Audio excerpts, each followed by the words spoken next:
I don't think it's a stretch to say that all of us at some point have had bad times, especially given the year that we are in. Now, I know there are some people out there who love to go on about how perfect their life is and how everything in their world is an idyllic G-rated wonderland. And to you people, I say, fuck you and your Mr. Rogers existence. For the rest of us, we have problems. And sometimes, as I'm sure, again, we can all relate to, given the year that we've been through, those problems can just begin to feel insurmountable and just being ground down by it, by the endless barrage of negativity, of bad news, of horrible things, just one after the other, after the other, after the other, without any kind of break or reprise. And it's perfectly natural that when you get to that point, when you've lived in that kind of environment for so long, that you begin to think, is there any way to dig ourselves out of this hole? And what often for a lot of people, what we look for is some kind of beacon of hope, be it some ruling that comes down, or some act of kindness, or for a lot of people, it's some symbolic form of hope from a movie or television show. Something from the entertainment industry that lets us breathe for a minute and say, maybe things aren't so bad. I am a firm believer, another critic that I really respect has said this, is that certain art comes along when it's needed. We needed the Beatles. We needed Star Wars. We needed Star Trek. We needed Harry Potter. We needed the Spider-Man movies. And certain films or franchises come along right when we need them. Now, if you kind of take a look back and you look at the 70s, that was, just like today, that was a very hard time. And especially as you were getting into the mid-70s and things were just not getting better. Politically, globally, the world for a lot of people seemed like a very bleak and just unforgiving place. And then in 1976, a film came along, a film that was that light of hope. It is not overstating the matter to say this film gave people a glimpse of what human potential could be. That it was more than the bad experiences that had happened, that it was more than all of the bad things, that the right person with the right amount of grit and the right amount of determination could rise up, I should say, and beat back the darkness and fulfill the potential that we're all born with. And in 1976, that film was Rocky. And I don't think it's possible for anybody to have foreseen what was going to be birthed from that simple script by a fairly unknown young writer-actor at the time. I don't think anyone could predict the long reach that film was going to have. And even through multiple sequels, a spin-off series, 40 years later, that film is still inspiring people, athletes, filmmakers. It is still the stuff of legend. So and unlike a lot of other films that weren't meant to have a series, it seems like the subsequent sequels, for good or ill, have only added to that legend. This is a film series that stretched, again, across 40 fucking years and has reflected the time periods in which its character, its world, and filmmaking trends have evolved. So we're going to be looking at, when you look at the Rocky series, it covers a lot of ground and it covers a lot of topics, but at the core of it all is that feeling that you can win. You can go the distance. Cue Disney music here. Which is the most important thing in all of them. You look at any of the Rocky films, and that underlying message is always, you can do it. Which sometimes is all you really need to hear, is someone tell you, you can do it. So let's take a look at how that simple concept of you can is interpreted throughout the various incarnations and the long-running series that is the Rocky franchise. So with this, we're going to be looking at all 5 original Rocky films, Rocky Balboa, and the first Creed film. We won't look at Creed 2 because I've already done a review of that. My review of that hasn't gone anywhere, but we'll get to that. It's going to take us a little while. But when we're starting, we got to start at the beginning. All right, we got to start with the film, the quintessential Rocky. And I have to say that when tasking myself with reviewing the Rocky series, kind of like with reviewing the Planet of the Apes series, starting with the first one is always the most difficult, because in both of those cases, in both of, Rocky and the Planet of the Apes, both of those films are bona fide, unquestionable classics of American cinema. And they have been talked about since the moment they came out, up to and including right this very second. Critics, both amateur and professional, have gone on at length as to the deeper meanings, the metaphors, the filmmaking. These films have been covered in every way, frontwards to back. So reviewing or going over the first film in these series is incredibly difficult, because really, what am I going to add to the conversation? What new insight could I possibly give about Rocky? There's not a lot. So I can't really go blow by blow, boxing metaphor there. So all I can really think of to cover are some of the things that jump out at me when rewatching this film, and some of the points that are going to carry on into, the future incarnations of this film.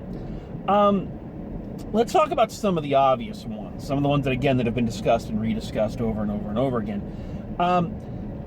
One of the things that reaches out and slaps you in the face right away when you watch the first Rocky in comparison to some of its later sequels, specifically 3 and 4, is you can tell it was a much different time in terms of filmmaking, visual aesthetics, economics. It was just a very different time. This film is gritty. It is harsh realism, which again is very jarring when you consider, that at one point in the future, Rocky is going to own a giant bug-eyed robot. But this film is very grounded in the gritty, dirty city life. Which was very big in the 70s, a much dirtier form of filmmaking. Dirtier, grittier, that was the name of the game. But what's interesting about this film versus a lot of other films of the same time period is that even though, yes, this is a much grimier, a much grittier much more realistic look at life. It doesn't show the city of Philadelphia in a negative light. You know, Rocky's world is not a pretty one, but it doesn't give you the impression that it's some kind of oppressive hellscape either. You get the feeling that he's not necessarily happy in his existence, but he's not miserable either. He's making the best of it. There's a reason why Sylvester Stallone and Rocky especially have become gods in Philadelphia. I mean, even though he himself, as far as I'm aware, is not actually from Philadelphia, he and the character have become so synonymous with the city that it's almost like he's an actual sports god. You know, and I think that's because, again, unlike movies that are set in New York or Chicago or LA around the same time, the city is not portrayed as an evil, horrible, ugly place. We're getting a look at its poorer corners. It's more working class sections, but it's never shown in a this place is ugly and horrible and you sure don't want to go there kind of light. Again, going back to that core concept of hope and that concept of even in the dark times there's beauty there. So yeah, that gritty realism is just one of the cornerstones that made this movie work so well. But let's talk about, like, I think the thing that really translates. You want to know why Rocky and the Rocky franchise has pushed forward so often and for so long? And I think that is because of the character of Rocky himself. Now, with any series that's gone on for as long as it has, and has taken some of the bizarre turns that this one has, it's easy to, you know, regulate Rocky down to kind of the one joke, one line.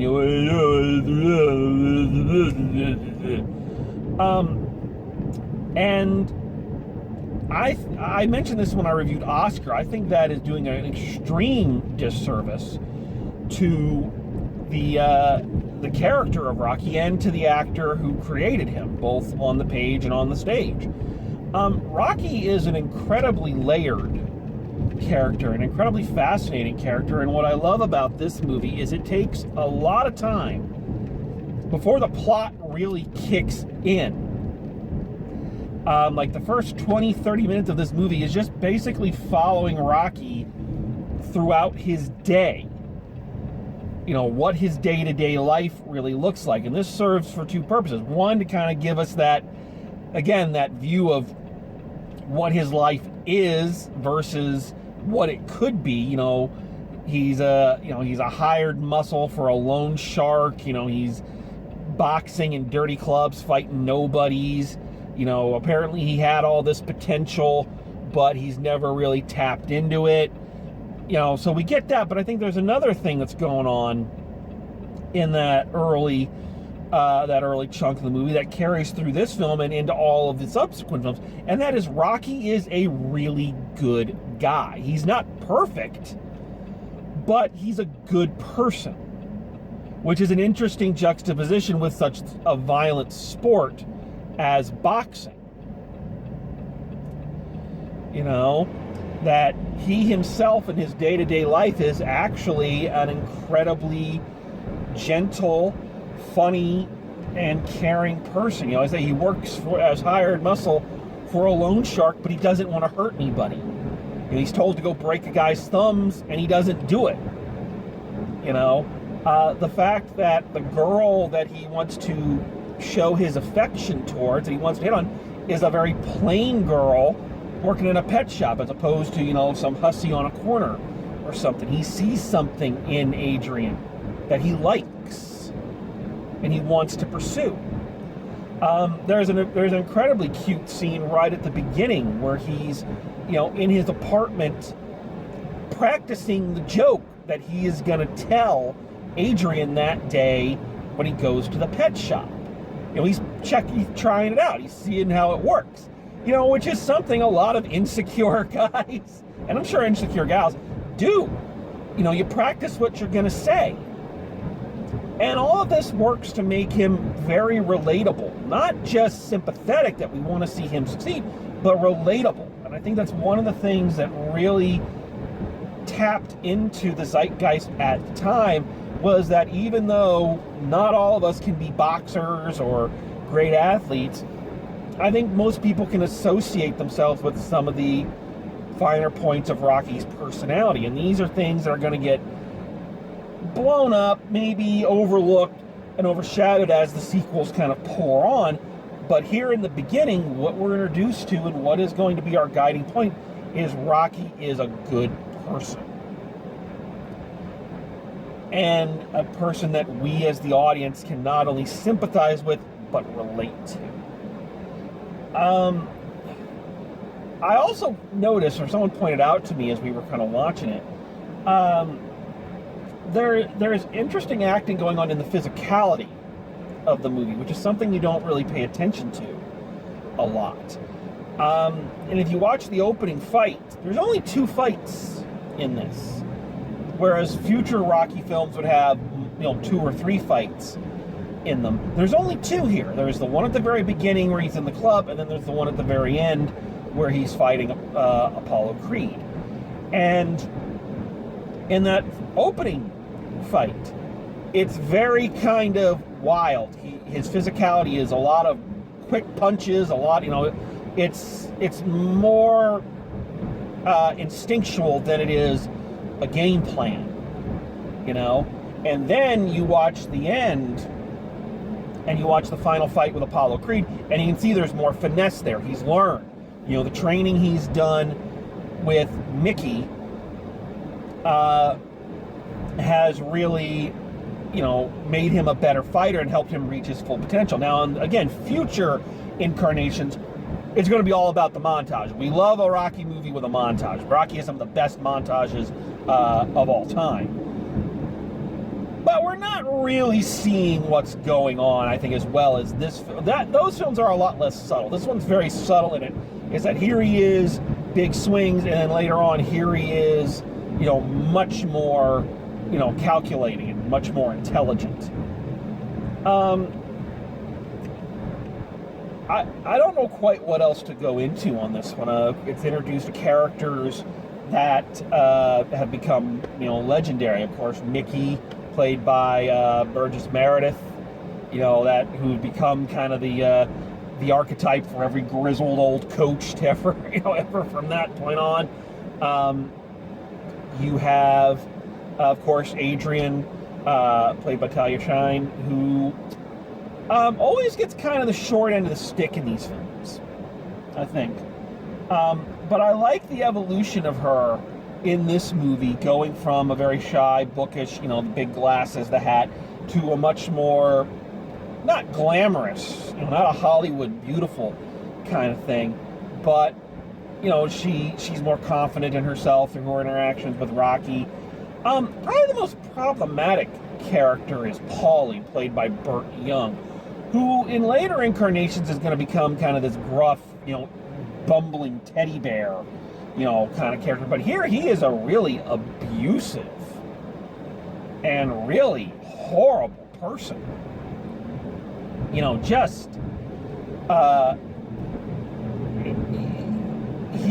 is just an incredibly unlikable character, especially in his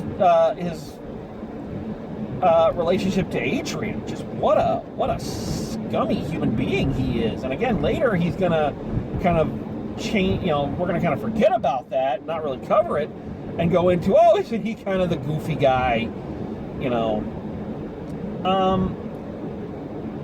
But I think that, that's one of the only real problems with the film, in my opinion, is that Paulie never really gets any kind of resolution. We never get a really strong, cap off to that. He's just a pig the whole time through. It makes it incredibly difficult to watch. Of course, Carl Weathers as Apollo Creed. I mean, come on. I mean, there is nobody else. I mean, seriously, come on. One of the great Rocky characters, and again, a character that's going to go through a very interesting evolution throughout the series and have a bigger impact on it than I think most people thought he would. Is this movie perfect? No, I've talked a little bit about the Polly issue. Here's a minor thing. This is a stupid thing I never noticed before until this most recent time watching it. We're going to talk about the ending here in a second, but when the fight begins, all the announcers and Apollo and everything are all talking about how it's not going to go 3 rounds. Nobody goes more than 3 rounds with Apollo Creed. You know? So, of course, Rocky has this wonderful moment, which again we'll talk about a little bit more in depth here in a second, of saying, I can't beat him, but I want to go the distance. I want to go all rounds with him, you know, to prove that I could. So they show the first round, and then immediately kind of fade montage to like round 5 or 6. So we never get to see the announcers, the crowd reaction to the fact that he made it past the 3rd round. That he did what nobody else was able to do, and then we kind of miss that ability to build on that with each successive round. You know, they just kind of fade and cut to, you know, several rounds down the road and keep talking like nothing much has happened in between. And I think they really should have shown us, I think, those first 3 rounds, obviously sped up, but I think they should have, you know, presented those first 3 rounds and gone, wow, he made it past him. So then each round he makes it past is another, you know, another rung up the ladder. But that is such a minor fucking complaint. That is such a minor fucking complaint. Let's talk about that ending. Let's talk about one of the endings that sets this film apart from almost all of its sequels and from just about any other sports movie ever. And that is, of course, the fact Rocky loses. He loses the match. Isn't that just, I mean, even though you know it, even though it's common knowledge, isn't that weird to say? That in that first movie, Rocky loses. But more accurately, he loses the match, but he wins because he achieved his goal. I think one of the best scenes in this film is one that doesn't get parodied, doesn't get talked about a lot, is that the scene where he comes back home before the fight and he's having this talk with Adrian saying, I can't beat him. I can't. You know, he's too good. You know, but that's okay. And I think this is an important, you know, I'm not going to do the whole scene, but the phrasing is along the lines of, it's okay if I can't win the title, but if I can go all the rounds with him, if I can stand toe-to-toe with him, if I can push him to the limit, that's good enough. That's, you know, that proves that I was more than I ever could be. It proves my point. And I think that's what really connected with the audience. It's not the fact that, you know, he has to win the match, win this kind of arbitrary thing that's to, you know, get the belt and all. He has to set his own goal and achieve it. Now, I remember one of the best pieces of advice I ever got was when I was in college. I was a theater major, and the first thing you say, or the first thing people say when you tell them you're a theater major is, oh, and what do you do for a real job? You know, it's not the most lucrative career path. And I remember one of my teachers in college, talking to the class, said, you need to pick what you need to be happy. If what you need to be happy in life is to be a star and have your name up in lights and all that, then that's the goal you got to set, but it's going to be a hard goal to reach. What do you need to be happy? What are the goals that you need to feel like you've accomplished everything you want in life? Pick those, make them good goals, and go for that. And I thought that was some of the best advice I'd ever gotten. And it reminded me very much of this moment in Rocky where, yeah, it'd be great if I won the title, but that's probably not going to happen. So what can I be happy with to kind of prove to myself and prove to everyone else who believed in me and, all this. How do I make the most of this opportunity if I know I can't win? Well, you go down fighting. You got it. You push him to the limit. You push yourself to the limit. You give all you got. Then you give more, and you don't leave anything for the swim back, as they would say. And I think that is what really connected with audiences, was that ability to be self-critical and to set goals and work hard to achieve them. And it doesn't always have to be the big goal. It can just be a goal that's big for you, that means something to you.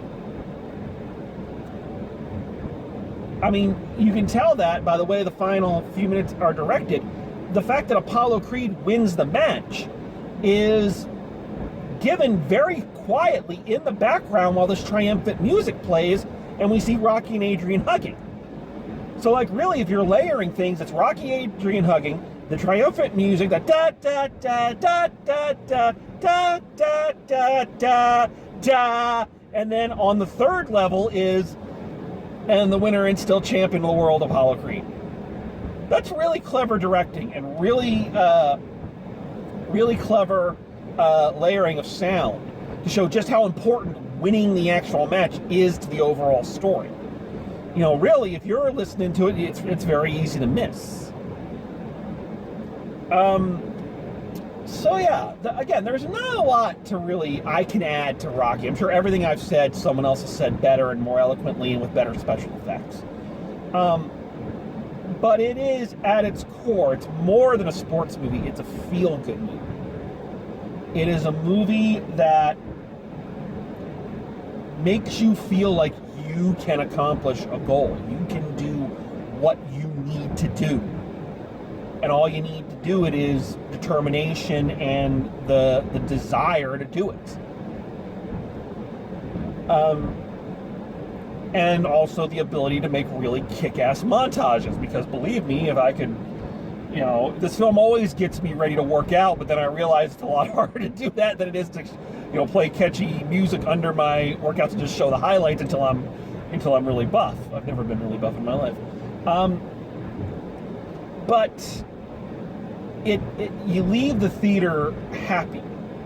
You leave the theater really feeling good, like you accomplished something along with the character, or like you have the ability to accomplish something. And that's rare for a movie to do that. And, much